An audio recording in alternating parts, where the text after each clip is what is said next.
Рударскиот сектор во земјава бара новите измени во Законот за минерални суровини да не се донесуваат на брзина, без претходна дискусија и анализа која би била направена од страна на ресорните министерства.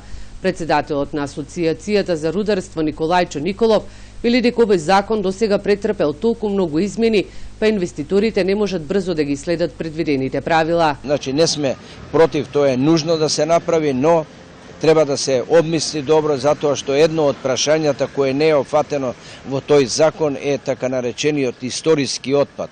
Во Македонија има рудници кои се купени од нови сопственици, тие рудници немат превземени обврски никакви од прикупопродажбата. Забелешките на рударскиот сектор за новите измени во Законот за минерални суровини се однесуваат и на електронското поврзување на рудниците со подрачните единици на катастарот, до каде би се адресирале барања, решенија и одобренија за работа. Тоа е сигурно добро, меѓутоа прашање е колку нашите локални катастри и колку воопште катастарот во Македонија е спремен за еден таков чекор.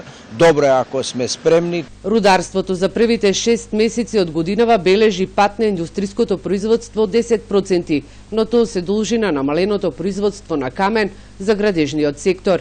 Рудниците за метали кои се носители на оваа гранка имаат надфрлување во производството за 3 до 4% во споредба со минатата година.